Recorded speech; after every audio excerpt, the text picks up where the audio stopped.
Hello everyone, welcome to JGK Masterclass. Guys, today we are going to see how to fill the UGC NET examination form, what is the website and what are the eligibility criteria and examination dates. So first for that you have to type in the Google CSIR NTA. It will take you to the link CSIR net nta.nic.in, which is the first link. You have to click it on this. The joint CSIR UGC NET examination, this page will open. You can notice here you can find the link registration for joint CSIR UGC examination. You can click it on this. Once you click it, a PDF will open. So here on this PDF, you can find out all the details related to what is a submission of application form, online application form. So it has been already started from 10th March and it is there till 10th of April. So and the last payment fees is also 10th of April. I will suggest you, once you go through with all the details, it is better to fill the form as early as possible. Don't wait till end. And while filling the form, if by mistake you have done some mistake in filling your credential, then that window will open between the 12th April to 18th April. Try to avoid doing any mistake. Date of examination is also given here. It will be either between 6, 7 or 8th June. Any one date, they will update you later. Mode of examination is CBT, that is computer based. You will be having online test. There is no offline exam.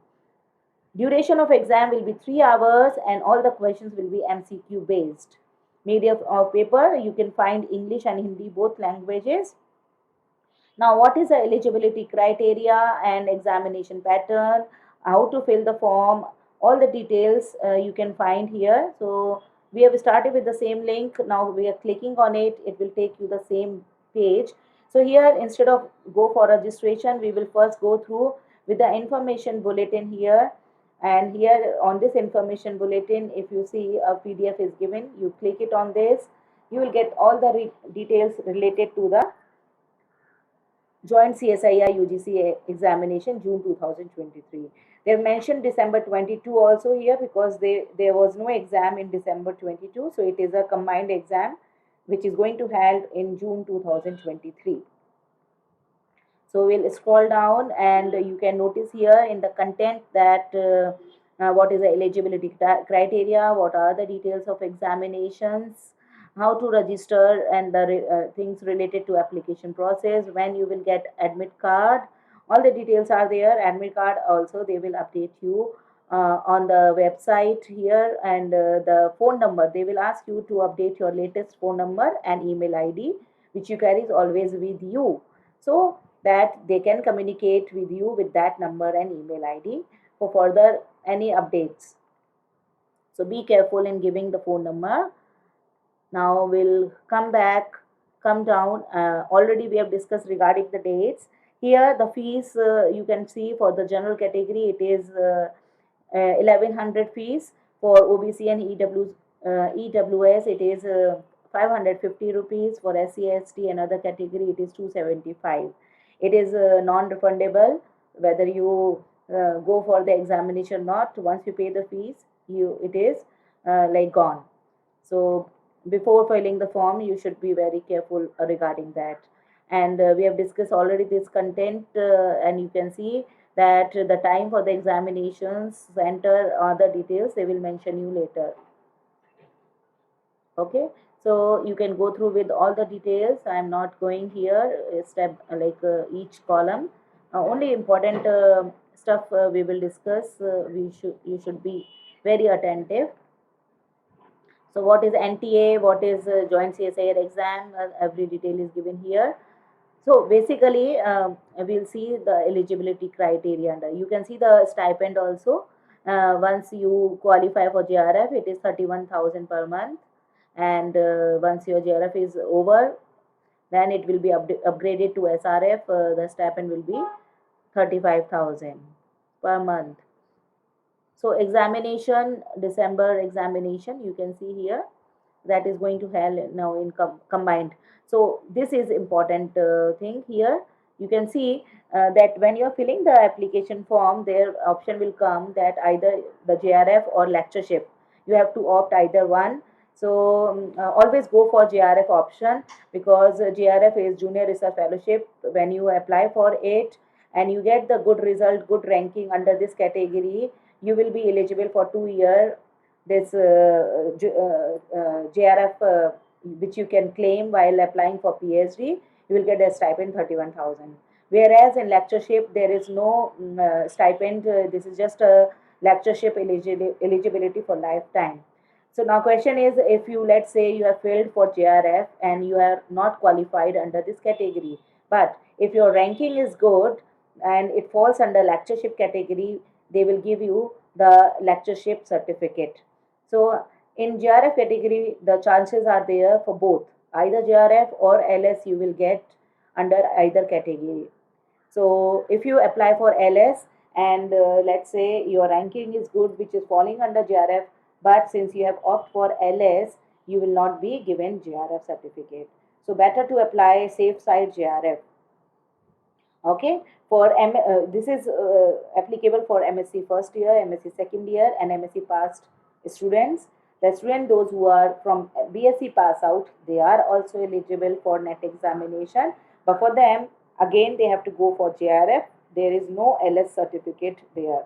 So they have to fill only JRF.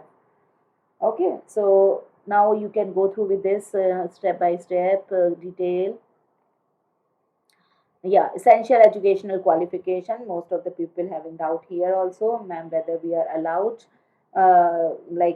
Sometimes what happens here, you can read the statement that MSc or equivalent degree students should have at least 55 percentage without rounding off. That means if you have 54.8 or 54.9, also is not eligible for to appear for this examination. For OBC and other category, it is 50%. So, like the students, those who are having back in some papers in first year, MSc first year or MSc second year, they are also not eligible for this examination, because the condition is given at least 55% marks should be there, right? And for BSc also, BSc students are also eligible, but you have to be sure that you have to provide a certificate which indicate that you are having 55% in your graduation. Again, you have to go through that. You have to give the validity, yeah, this is related to PhD program. So you have to go through candidate possessing only the bachelor degree are eligible to apply. Yeah, this point we have already covered, that you are eligible for JRF, not for LS. And awaited candidates are eligible to apply for fellowship. These candidates will not be eligible for the lectureship. Same things are mentioned here, so you can go through with this. Okay, upper age limit for JRF, the age limit is maximum 28 year by 1st July 2022, which is 5-year relaxation for SC and ST. Other category means you can say that yeah, up to like 28 plus 5 years for the other category is relaxation for JRF. For LS, there is no upper age limit, anyone can apply for it. So those candidates those who are more than 20 years but they have applied for JRF, they will get LS certificate only. Yeah, here the mode of examination is given CBT. Pattern of examination we will discuss. There are 3 papers, 3 parts of the paper: part A, part B, part C. Part A will carry 20 questions. You have to attempt 50 questions out of 20.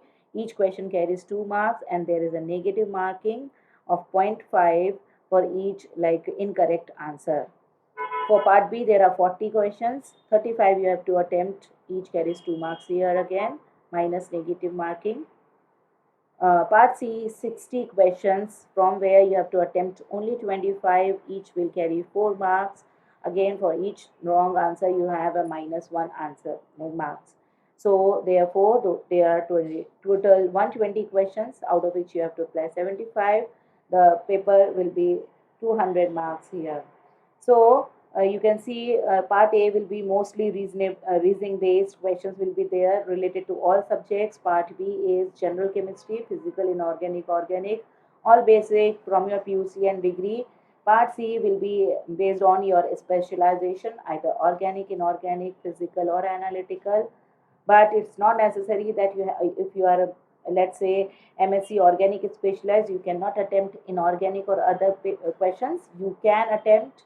So my suggestion is, if you want to qualify for JRF or LS, study all the three chemistry: inorganic, physical, and organic, so that you have maximum possibility to attempt the question. Sometimes what happens, if you study and focus only on organic, if that is your specialization, and the paper comes, question comes tough from there, then it is very difficult to clear the exam.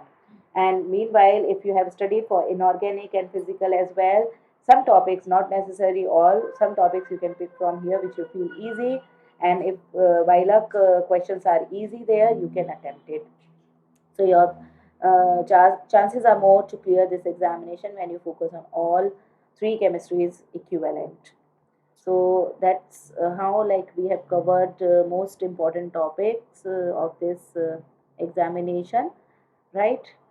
Code you have to fill while filling the form, that is 701 for chemical science. For other subject students, you can just refer this table to fill it. Syllabus is given, it's the same. You can download it from CSIR HRDC website. And since the time is very less, you should start doing your revisions quickly. Go for the test series, solve the previous year's question paper, then only you can evaluate yourself. Okay, so all the details I have discussed here, you just go through before filling the application form in detail with this annexure.